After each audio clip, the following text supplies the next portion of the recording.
En début d'après-midi, les premiers animaux ont quitté le zoo de Saint-Édouard. Dans ces remorques, les animaux de ferme seront relocalisés. Impossible de savoir où.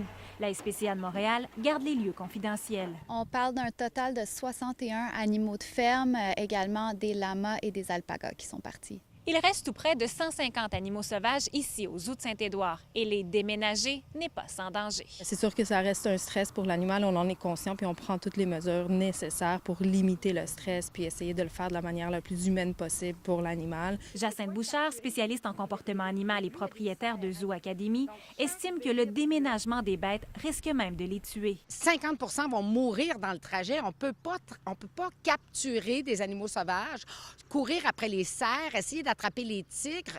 Comment ils font ça? Ils vont les endormir avec un fusil. Énormément de risques de tuer l'animal pendant l'anesthésie, qui meurt pendant qu'il dort. Ensuite, on le met dans une cage. Ensuite, on l'amène dans un zoo où là, il doit être gardé en quarantaine pendant 4 mois, dans une cage 8 par 8.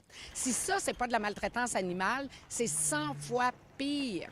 C'est pas une usine à chiots, là, qu'il y a 4 chiens morts, puis un autre par-dessus, puis qu'ils sont complètement malades. Il n'y a pas un vétérinaire qui a tué un animal quand il est rentré là. Il n'y a pas un animal qui a besoin d'être euthanasié parce qu'il manquait de soins, là. Selon elle, le propriétaire du zoo avait besoin d'aide, mais n'était pas cruel envers ses animaux. Il faut arrêter de taper sur cet homme-là, là.